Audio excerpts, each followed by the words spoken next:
here's a little fiddler. And I really love the detail of the sand almost more than anything else going on here. And Yeah. that little pop of color with this giant claw. Yeah, they're fiddlers are amazing little creatures, and I had always seen them sort of doing this little dance that they do when they do come out of their little holes. You know, when they think it's quiet, nobody's around, and I've watched them. They do stuff. They shovel stuff up toward their mouth like they're eating, and what they're doing is they're actually making these little balls of sand. And I don't know what the purpose of that is, but maybe they're getting nutrients out of it, and by wrapping it around in their mouths and then spitting it out, they get the nutrients out of it. I'm not sure, what they're eating or what they're doing, but they leave tiny balls everywhere. Maybe just a nervous tick. It could be No. when they're working. Because when I got the zoom in and I'm looking at them, you can see them pretty precisely. And I tried to click it where I'd see the ball come spitting out of the mouth. I didn't get one quite so well focused on that. Well, never give up on your dreams, Ray. True. It took me 20 minutes of sitting almost completely still to get these guys to come out long enough to even get that shot. Laying in a wet sand mud bank, waiting for the right Dressed moment. up like a fiddler crab, right? So I they had won't suspect anything. No. But That's a good idea. I'm gonna try. you'll fit right in Florida. No one will think anything of it. All No. right, let's see here. What do we got going on next? Maybe this is the guy. This is not, but it's still beautiful. The suspense is killing everyone. I know this photo that's coming up. It's going to be so amazing. It better live up to it. I can't wait to see it. So this is And a I blue loaded. heron. I don't know what it is, but Yeah. You're like, it's my picture, but I don't know what you're talking about. So where was this one taken? this was taken right out here at St. Joseph Sound. There's a place in Dunedin called Weaver Park, and it's off the trail, and it's right off alternate 19, and it's got a long pier that goes out, and there's this little tiny beach. There's kind of a makeshift seawall that's built up, but there's like this one little 70-foot strand of sand, and this grass comes floating in here all the time. And these guys come in here. This is a little blue heron, and they come in, and there's roseate spoonbills, all kinds of wonderful birds, plovers and things. They dig around in this seagrass, this seaweed, for little insects and creatures, crustaceans and stuff like that. And it's amazing what lives in the ocean we never see and can never imagine. But yeah, just a beautiful bird, and colors are extraordinary. Well, that's really cool. I'm digging it. All right, let's see what comes up next. Scrolling down. Here's the picture. Oh, wow. Here's the picture. Go So, on a drink. Yeah. Tell me what you're experiencing. Tell me what you're seeing. What's going yeah, on? so this is cool because this was the last time that Ray and I saw each other, which was just in January. I think I mentioned that in the opening. And the 3-day drum circle facilitation event, right? So people are learning how to facilitate a drum circle, how to guide, participants who may or may not know how to drum, right? How to guide them through the experience of this community drumming, right? And so we do things like we stop and start the drummers, and we slow them down and speed them up. We highlight certain instruments in the circle. We call that sculpting. We play with dynamics, so volume levels, down and up. And there's lots of neat things that we do. And so there's about 65 people that were being trained to do this. And this was part of the training at the end, was to have a community drum circle. We had about 300 people there. And they're all invited from the community to come out. And then the 60 or so facilitators, about half of them were taking turns going into the middle of the circle and, leading or coaching the group through different routines, right? So as they were doing that, there was this whole process in place, like, okay, everyone that wants to facilitate has to get in a line, and we're going to queue up about, 4 or 5 people max at a time and make sure that you're paying attention. And then you're going to come right down the center aisle. And it was all like really like planned out, right? And then, and I'm sitting there kind of at the gate of that little like aisle that would lead you to the center of the circle that would let you facilitate. And out of nowhere comes this scout from the other side of the circle down an aisle. And as soon as one person had left and had done their thing and the drummers were kept drumming, he just came right out of nowhere, it just started leading the group. He did, he wasn't part of our training or anything like that. That's what I thought. I'd never seen him the whole weekend, so I didn't. He wasn't part of it. He just No, he wasn't part of it at all, but he came out and he rocked it. yeah. Like he owned it. Like he didn't need the training, right? Like this guy just saw what we were doing and was like, I got this. He just came out and just killed it. And we were all like, all the guys that run this, and some of these folks have been doing this for, like, gosh, 40, 50 years almost, right? Arthur Hall, the main drum circle facilitation guru. And, this dude came out and he was fantastic. We don't know his name. We don't know who he is, but my other friend, John Hayden, who was there teaching the class, also took a picture of him. And in fact, before our interview today, when I saw this picture pop up, I had to send him a picture of my screen saying, hey, check out who's going to be a part of my interview today. It's your scout. Cool. He got a kick out of that. So, but look at the joy on his face, right? It's infectious because he did, the whole crowd just went nuts for this guy. This young man absolutely has something magical about him, and he just, I mean, look at the badges. I mean, he's obviously dedicated in many ways as well, but such a light spirit, and people just resonated with him. They just really, I think that it's amazing. He just knew what to do. Yeah. Like he never had the training, and lit everybody up. And everybody was pretty well lit up before then. It was a very high energy charged and also grounded and focusing, type of crowd. Could you explain a little bit about the connection of the different faiths? Because, as a photographer shooting this, I got to experience something that, I didn't know much about, which is the facilitation process and teaching this training. And I saw how valuable it is to move the energy of a drumming circle. But there was something behind this that I just sort of like stumbled into the day that they all showed up for this drum circle. There were several faiths, and this thing was planned through a connectivity of faiths somehow. And I didn't understand. Could you explain that to me? I don't know exactly what was behind that in terms of all the different folks that came. I just I know that Steve has worked with people of all different faith traditions in Florida, and they all love him. And so I imagine they all just answered the call. That's exactly what must have happened, because somebody mentioned something about even a title for why they were there, but it had nothing to do with the titles I'd been hearing over the weekend about the facilitation. And it was like, this was, meant to bring all these faiths together. And again, glad you mentioned that about Steve, because I didn't know how they all got connected, but certainly he was the one then. And I thought that was so beautiful that they were all gathered and intermingled among each other within this circle of 300 people. It was one of the more beautiful connections of people from different faiths with one purpose, which was to unite. Right. You don't really see that a lot otherwise, right? And so hopefully we see more of that. We all need to come together as much as possible. And obviously, it's a whole new world these days. So the more coming together we can do, the better, I think, for all humanity, really, right? I agree. Well, all right. Well, let's okay. shift some gears here. I'm going to jump out of this. And I wanted to talk a little bit about your acting, because I checked out your resume, and as I'm looking through it, I got very excited. You were on Burn Notice. Oh yeah. Love that show. Like, when you're a spy, for those of you that know Burn Notice or don't know it, Google that. I'm sorry that you didn't make it on Psych, but still, I mean, Burn Notice is pretty cool. One of my other friends, his brother, John Bixler, was also in an episode of Burn Notice. So you're in a very lofty club. What was that experience like? Well, it was 7 years. No, how long were they on? 3 years of grueling auditions till I finally got hired. I auditioned from the very first episode on several times.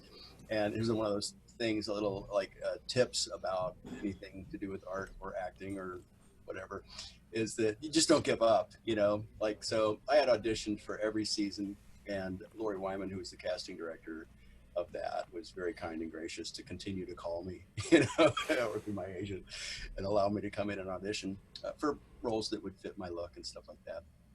And your Southern accent. And my Southern accent, yeah. So I did finally get on the show after 7 different auditions, and Wow. she does these online webinars and things like that. And I was given some.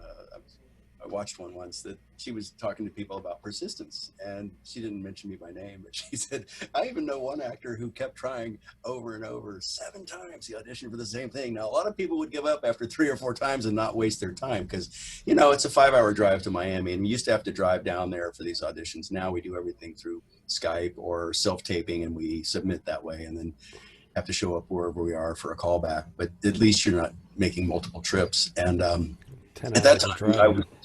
you lose a whole day. If you're working another job, you don't go to work that day, and you drive to Miami and back, and it's a pretty grueling trip in one day. And It is. I've done it. the role was wonderful. I was what was I? Not a renegade. I was an expatriate living in Panama, I believe. And the burn notice crew were down there looking for the guy that had killed the star's brother. And they were trying to hire a pilot to fly them back. A pirate, anyway, that too, a pirate pilot. A flying pirate. Yeah. And so I was that character. They had hit me up for a flight back, and they didn't want to pay me what I wanted. So it was with Bruce, Bruce Campbell, which, you know, when I tell From the walk, from Help Me. Yeah, he's he's this huge icon at the Evil Dead. Evil Dead, yeah, and also he's Glad I got him with that. He's like a huge star at Comic-Con for all of the various roles. I mean, the guy's done so many things. And when it was, one woman I knew years ago, she found out that I worked with him. We had this party when it was supposed to air, and it was a certain episode. So she had all these people over there, you know, she loved Bruce Campbell, and that's why she wanted to have all these people to see me acting with this guy. And we watched the whole thing, and I wasn't in there. And at the end of it, it was the end of the season, and it goes, to be continued next season. And my part comes in the next season in the first episode. It's going to be a long party. It was a long party. And that's funny, but yeah. Stories like that. Do you know the name of the episode that you're in? Because I want to find it, man. I mean, I watched that show like religiously.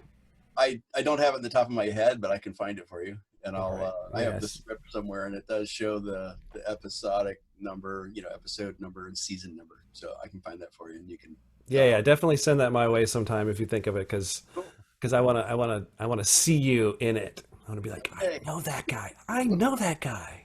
Look at him. He's so handsome. There's a little snippet of it if you want to pull up my reel. It's I think it's on my website, Bouchard.com. There's a reel. Bouchard.com. And this doesn't mean anything anymore. You know, everybody has one. And but I think my reel has a snippet of that episode on there, but I'll get you the episode number and do that as well. That would be awesome. Okay, another thing that I thought was cool, and it kind of works with the whole TV world, is that you worked on the set of building the set of Peewees Playhouse? Yeah. What? I lived in LA for several years, and I worked for Jimmy Como, who is a set designer.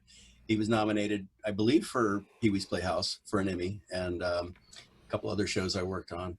But yeah, it was, I always fall into these things. In fact, he and his friend David were great friends with Betty White, and Betty had her 70th birthday party over at Jimmy and David's house, and I was invited, and I had the most wonderful time with Betty White. You know, as everybody does. She's just an amazing woman. Yeah, me too. Like I was just adore this woman, and She's the best. Still be hanging and going strong. Yeah, Man, I just saw a picture of her on Facebook today. I'm like, hey, there's Betty White. cool. She is relevant.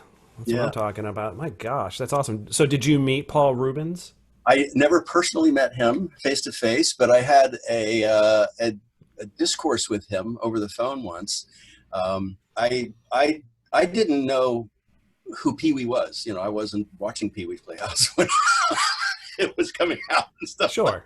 Well, you were actually ahead of the curve. You were helping establish it. Yeah, I mean, how could you have? before he A was time famous. traveler, are you? he must have, done something before then, but that's what put him out there. That's why everybody. Pee-wee's Big Adventure. Yeah, Hello. Come on. I missed that one too. I was absent from school that day. That's okay. That's what the internet's for. Go check it out. Yeah, and Good stuff. so so I'm on the set. The executives are all having a break, and my boss Jimmy was in this board meeting with a bunch of people and another room, and I was out there in the set where we were putting it together, and the phone rings, and the person who's normally working the phone on the set phone was not there. So I picked it up. I said, hey. He said, who's this? And I said, oh, my name's Ray. And he says, I need to talk to Jimmy Como. And I said, oh, they're in a meeting right now. And I knew it was an important meeting, and you're not going to walk in there and interrupt people. Right. And it might have been the president of the studio was there. And he says, I said, well, they're busy. He can't talk. He says, you go tell Jimmy that Paul Rubin needs to talk to him right now. And I said, look, I don't want to interrupt anybody. It's a big meeting. He's, God damn it. You tell Jimmy Paul Rubin needs to talk to him. Get in that room right now. The guy was real adamant that he wanted to talk to Jimmy. So I went. And I knocked on the door and I poked my head in there, and they all looked at me like, what the hell are you doing? Right. I was a carpenter. I wasn't anybody that could walk into a board meeting. And I said, I'm sorry to interrupt you, but Jimmy, there's some asshole named Paul who wants to talk to you on the phone. And I felt like he was going to come down here and shoot me if I didn't. And they all started laughing. It was like the best thing I could have done to get anybody to recognize who I am. I just spoke my mind, It's like, hey, I didn't get paid for that shit. That's hilarious. We can cuss on this, right? Oh, yeah. It's the internet, baby. Free reign. Thank you. And it was like they all just erupted in laughter. And Jimmy told me later, he says, Paul is Pee-wee. That's Mr. Herman to you. Yeah. Oh, my God, dude. Herman story. Yeah, that was like Tim Burton's first movie, I think, was Pee-wee's Big Adventure. And then also, now that I'm trying to think of names, I can't think of them. Danny Elfman, I think that was his first soundtrack for a movie, possibly too. But so that was a formative movie for my childhood, was Pee-wee's Big Adventure, which was why I was also very excited to see that on your resume. I was so into that movie that, this is, back in the days before the internet, of course, and, we had VCR tapes and stuff. And my dad had bought this stereo system that he figured out how to run it through the TV or run the TV through it, right? And he had like a tuner, and it was, he was an electrical engineer, so he knew how to do all this stuff. And I was able to actually record an audio cassette of the whole movie because I loved it so much that I wanted to be able to listen to it and not just watch it. That's cool. Yeah. Of course, you probably ride around in your car because you could put cassettes in your car and you could. Hey, now you are, but what am I? Yeah, exactly. I mean, it was, and then it ended up at the beginning of one of my band's demos. So huge, very inspirational for me. Now, another thing that you had mentioned, and I know that we talked about you as a writer too. So I want to get two more things in before we talk about maybe some insight that you have or some tips for folks. So you had worked in 2018. You started a film festival, and that was there's a Walking Dead connection there. Tell me about that. Yeah. Well, for many years after I came back here in 2006, I'd been working in LA and had the place in North Carolina and all that stuff, or New York actually, and came back here in 2006. Commissioners and mayors at that time were interested in my career. They knew who I was. I'm from here for a long time, and so people I knew would mention that I was in the industry, and they were interested in doing a film festival, and it was interesting to me. So we'd start the process of trying to figure out how to do this, and then, elections would happen, and a couple of commissioners would disappear, and a mayor would change place, and we'd have to start the process all over again. There was 3 or 4 people that I found out later there were many more people that really liked the idea. So in 2018, there was a young woman, Cameron Campbell, who had come here to, she was yoga instructor and runs one of the local yoga places. Been around the film industry her whole life, and she had helped run a festival out in Los Angeles when she lived out there. And so one of the commissioners called me and said, "Hey, you've got to meet this woman." And we went to lunch and just hit it off. And she had so many wonderful ideas and so much energy. Boom, we hit the road running. I introduced her to everybody in town that, you know, she needed to meet for venues and things like that. And I basically was just, you know, like an ambassador for her. And she took off running like a steamroller and created this amazing film festival. It's the Dunedin International Film Festival. And Cool.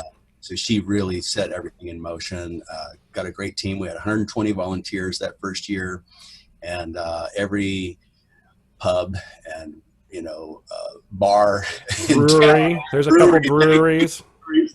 all 7 breweries got involved, and we screened films everywhere.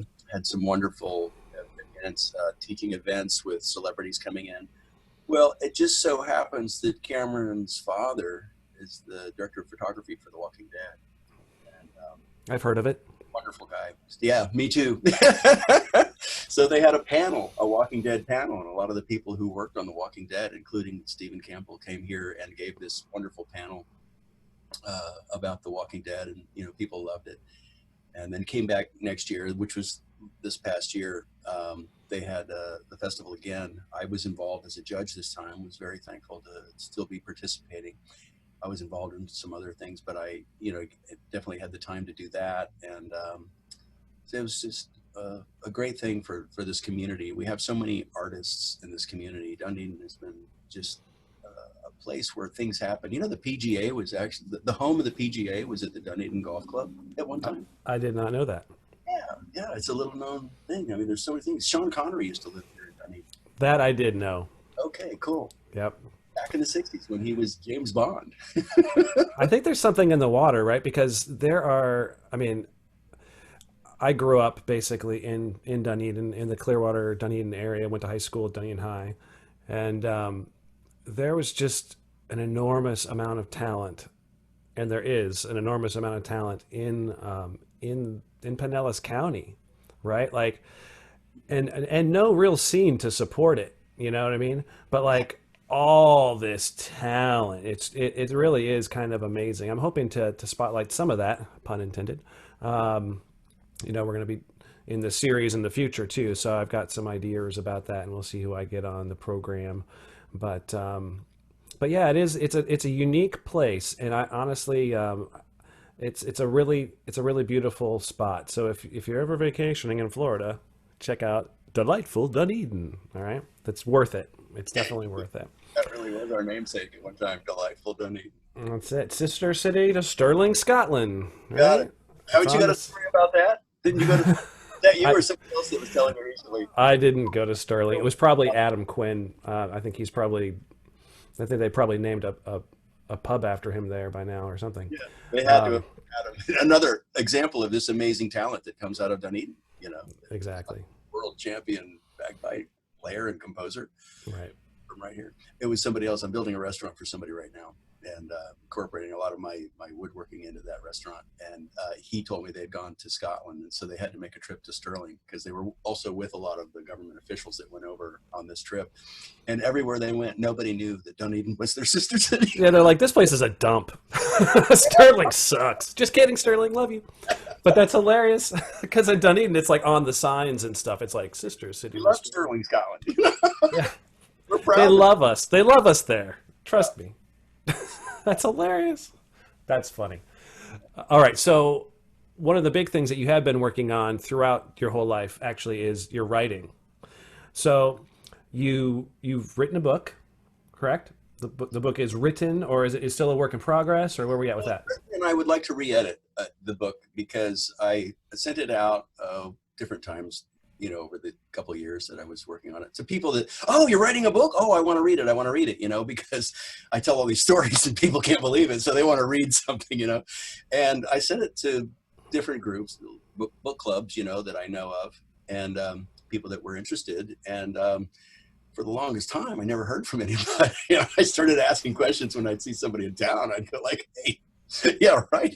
Did you actually get a chance to read anything of the book? I'd like some feedback before I throw this out and embarrass myself. And they're like, oh, yeah, well, you know, they all kind of hemmed and hawed. So nobody gave me any real stuff until one woman who's a local person here, Fawn Germer, who she's a writer. She's been on the Oprah show and part of that book book circuitry. She's a professional. Heard of her too? Yes, yes, wrote some wonderful books, and a friend of hers had read it. She had not personally, but she called me and she said, I just wanted to let you know, I had not read the book, but here's what I've heard is that you need to find your voice, Ah, the voice that the book needs. And so my intention of how it was written, because some of it were, from my childhood, was that's the voice. It was written in a 10-year-old's voice. And right. then I evolved as a human being. I wrote stories and basically journal entries about how things were affecting me in my life at that time and who I'd met and who I'd experienced and so forth. But the voice changes, so it probably, doesn't have a continual flow like maybe a professional book should have. And so Mhm. I do want to go back into it. I wanted to give it some time. I've left it alone for a year and walked away from it because after Yeah. you immerse yourself, you're sort of unable to like do anything but hit the walls in that box you're in. Right. So I stepped out and I want to take another look at it. So I'm planning to stop working completely at the end of June and just dedicate the rest of the summer to artistic endeavors, doing a lot more woodworking and also tackling this book again. So I won't change much, but I will edit some of it. And it's basically, it was something I wanted to do to leave people, in the future, like my nieces and nephews and people that might wonder, what was he all about anyway? Who was that Right. guy? Because, it's all over the. A lot of our elders don't. I mean, they tell us their stories when we're younger, right? When we're really not. Sorry, Grandma, Grandpa. When we're not really interested, right, or not as interested, and we might remember little details here and there, or whatever. But I know myself personally, I really wish that my grandmother had written that stuff down, because they had a lot of exciting and bizarre adventures, and and now I only kind of partially remember them. So I think what you're doing is a beautiful thing for your family, but clearly you have a lot of entertaining stories for the rest of us as well. And as you were talking about your voice, to me it would just maybe just seem natural that you use your voice that as the individual you are today. I mean, not to tell you what to do, just a thought that crossed my mind. And like you're looking back and you're telling those stories from the perspective of yourself today. That's an And excellent idea. I thank you because this is why people collaborate as artists and talk, and we are having this conversation. And that can be the very key that I needed that would make this readable for people. Thank you, man. I you- appreciate that. you're welcome, because it like just like what we did in talking today about all your experiences and stuff, because it's you're definitely a great narrator. So yeah, I think you just easy does it and just be like, looking back on it now. Da, da, da, da, da. Approach because I can look back on it from an observer's point of view rather than the person who lived it out and was Right. experiencing. Maybe make more sense of it as an observer. Less, it makes it less personal and more like more open to everyone, and not just like as a family. Because as a family thing, if that's what it's meant to be, then it's a beautiful thing the way it is probably, and I would, why touch it. But if you do want to take it to a larger audience, but still want to serve the family legacy and that original spark that made you do it in the first place, I think that I think that just would be an easy way to approach it without having to think too hard, and yeah, I think everyone will really enjoy it. That sounds good. And I think my family, the descendants, will probably enjoy more just receiving some sort of residual income from it than ever reading it. They don't care. But yeah, if it Who was knows? commercially viable, who knows? I mean, who knows? I mean, a lot of these things just. Well, you do what you feel you're supposed to do, right? And sometimes you don't know if it's a commercial thing or not or whatever. But I mean, that's just part of the deal. And a lot of times, the things that we do, it's the thing that we didn't think was necessarily the thing that becomes the thing that people are actually interested in. And you're like, oh, you like that stuff? Oh, okay, I'll do that more. Okay. Yeah. Oh, and I just started posting some of the passages on Facebook with photographs that I have, and that has generated a lot of interest in more stories. Not knowing that I had a book out there, where several people commented, "Hey, you should write a book," and it's like, oh, well, by the way, I have. Oh yeah, I did that. Of course, I have a book. So, Sure. is that like a is that your personal Facebook page, or is that like a public? Hey, let's take people to your Facebook page to check that out kind of Facebook page? No, just my personal Facebook page. I was in a mood, and I was like maybe feeling a couple weeks ago like I wanted to share this memory that I had. I was reminded of my grandfather, and I have a passage in there about living on his farm toward the end of his life, which was something I thought that I would always do as a younger person. And at the time that he was kind of needing some help in his 90s, I was living in LA and having the time of my life. And, just the biggest success that I'd ever had in my life, both in acting and mostly living. The people I knew, the community I lived in, the people I associated with, and success and things that I was getting involved with were very interesting to me. And I had a spiritual experience that I would go into another time or whatever, but it's a long story. And it made me realize I had to follow my heart, and I'd been missing my grandfather a lot. And at that moment, I was sort of at a crossroads to where I needed to make a decision. I was either going to go on a spiritual journey with this Native American healer that I'd met recently before that, who had invited me to go on a spirit quest with a lot of people who'd been with him for years as students. And it was a big honor to me to be invited to go to this place and learn spiritual healing, like to become a healer and use talents that we all have within ourselves, because I do believe we all have these abilities to help, send healing energy to each other. But if you can hone these things like doctors do with their talents and learn specifics and things, you can go far. And I felt drawn to that. Also felt drawn as I was an 8 and 9 and 10-year-old person to become a preacher one day, which I never did. But I also knew at that moment I had to come home and be with my grandfather. And he was still pretty active and still doing a lot, driving his tractors.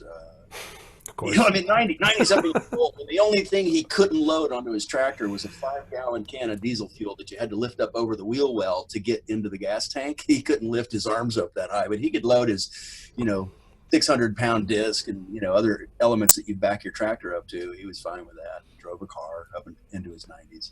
Well, that's the median age in Florida for drivers, 90, right? Much, yeah. Okay, As okay. long as you can see, a stop sign from 100 feet away. Well, the streets are very well lit there, so I think that's part of the reason.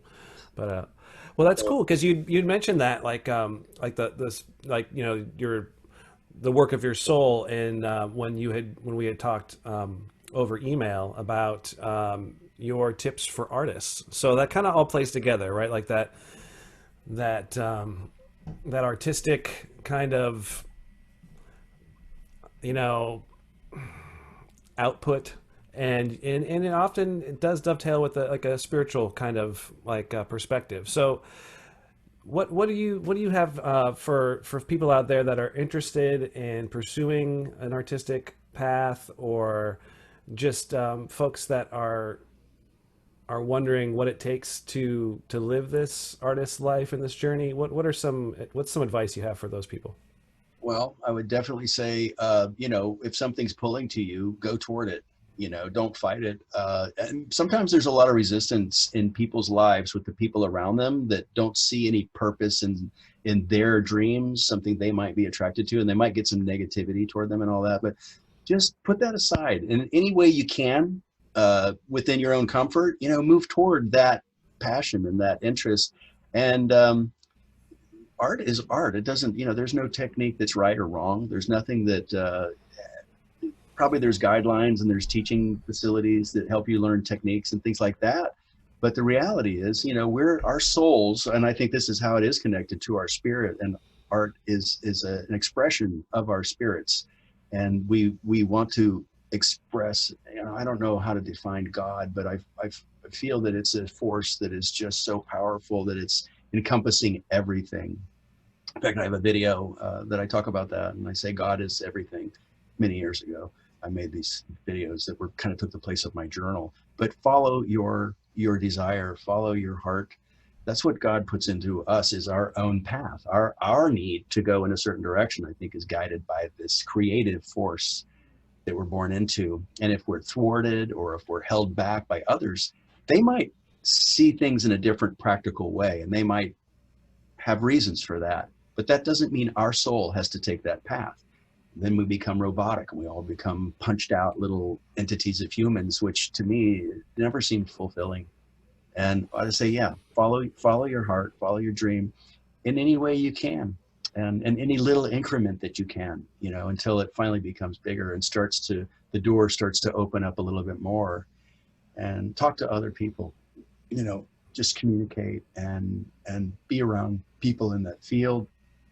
Try to learn as much as you can from other people's success, and to keep trying. Yeah, you have to keep trying, and it's definitely part of it. Like, I was, I found music when I was about 15, a little late, I guess, kind of, and I fell in love with it. I knew that I wanted to make that my, my life. And I was already doing, I'd already been, I drew and was into cartooning and stuff, and was actually known as that kind of person. And I never let that go, of course. But it was something I knew, and I definitely got some pushback from family, like, oh, well, you can't be a musician, right? Like, you probably want to be a doctor or a lawyer. I mean, I actually had that conversation. It's so cliche, it's just like, but I want to be a bass player, and I just had to follow my heart, right? And so, that creative impulse inside, call it God, call it the universe, call it life, call it, nothing, or whatever you want to. But there is some kind of creative, core to, I think, every human being, right? Like, we are creative, organisms. And when you can tap into your creativity, you are tapping into something that is deep inside. And one of the things, going back to the drum circle facilitation, and one of our mentors, Arthur Hull, one of his big things that he has said, is one of his quotes that he signs his books and says is, share your spirit. And I think I mentioned that earlier, or I kind of alluded to it. And that's something that that really has resonated with me, like, share your spirit, whatever that means to you, right? Like, it can be a can of worms to talk about, like, religion and spirituality. And some people have very strong and specific feelings about exactly what that means. And, that's for each their own. But to me, yeah, like, sharing your spirit is exactly what all great artists do. Right. And so yeah, share your spirit. Don't be afraid. Talk to other artists, get support, right? Yeah. And I think that is, if we can call God, the expression that God wants from us by instilling this desire to go there. It is to share creativity. It's the God part of us, creativity. God creates. God is creative. And in that, within us, that is sharing God with humanity. And that is, I think I'm understanding exactly where making the world a better place, right? Yeah. Sharing our humanity is part of sharing what God's dream is for us to. Just be willing to be uncomfortable, future artists, because you will be uncomfortable. You got to embrace this idea of not being comfortable if you want to be, I think, a successful artist. Yeah. Well, geez, Ray, I think that was an amazing conversation, man. I love this. This is wonderful. And I've always enjoyed hanging out with you for the moments that we could when I've known you in the past, but it was always when you guys were setting up to play, and there was just very limited time to actually share ideas and share our heartfelt feelings for different aspects of life. And this has just been a great pleasure for me. Thank you so much. You are very welcome. Me too. It's funny because when we met, we instantly connected. And then, we wouldn't see each other probably for a year. And then we'd be like, hey, what's up? Oh my gosh, it's so good to see you. And then, we saw each other last January, and it was just like, oh my gosh, it's so good to see you, And I'm really, really glad that we had this conversation, and that we got to share your perspectives and your journey and your story. And if people are interested in delving a little deeper, raybouchard.com, right? And is there a social media specifically you'd like to share? No, I don't have one. Facebook, Ray Bouchard, and it's got an island in the background. That's the thing that they put behind your headshot. My headshot is mostly dark. It looks like a blob of black and white photo, but it's it's just dark. It's just look for a blob under Ray Bouchard into search, and you'll find it. Also, you're located in Dunedin, Florida, right? Okay, yeah. So that might help with that too. And then if you end up, having like an Instagram or doing something else like that down the road, Yeah, just let me know, and I'll be sure to share it on my stuff, and we'll get you out there as much as possible. And thank you so much for having this conversation with me today. This was fantastic. Oh, I have one more thought. Sure. You mentioned yoga, Uh-huh. and I've gotten into it lately. Yeah, So, did you check out my girl Adrian I from did. Yoga with Adrian? I did. And She's fabulous, and I'm so happy because as we mentioned in our conversation earlier, that I did have a really strong yoga practice for a lot of years, and then after some injuries, I wasn't able to hold myself physically. I'm better now, but I've been putting off going back to yoga for the last 3 years. And I watched her videos and I'm hooked again. And the beauty of it is I'm happy to do it here at home. Part of my problem is I can't coordinate with a specific time that other classes are happening, and they have them all the time. But, after I've worked 12 hours, doing manual labor and hard work, doing something like that, I just don't have the energy, and I don't, I'm leaving at 7 in the morning anyway. And if I went to a 6 o'clock class, I can't get there and get out and get on the road by 7, or sometimes it's just so. This is a huge gift. Thank you. And she's just marvelous. And I really am happy to be back into practice again. So it's only been a few awesome. days, but it's making a huge difference. Thank you. Thank you. Hey, it's my pleasure. And I mean, I'm just telling everyone in the whole world about her. Of course, the whole world knows about her already. I mean, she was just on the Today Show. She's got like 7.5 million followers. She doesn't need my help, but I'm going to give it to you anyways, Adrian. I love you. You're the best. Fantastic. Thank you for connecting me with her. Awesome. Well, thank you so much, Ray. This has been a wonderful experience, and I'm looking forward to seeing, what you do next and what happens with your book. And keep us posted on all that, please. I sure will. Thanks again. Thank you. All right. All right, guys. Thanks so much. Be sure to like, subscribe, and all that other stuff that people do on the internet. Share this with your friends if you thought it was interesting and informative. And we will catch you on the flip side in the next episode. Thank you so much. Peace. Cheers. Cheers.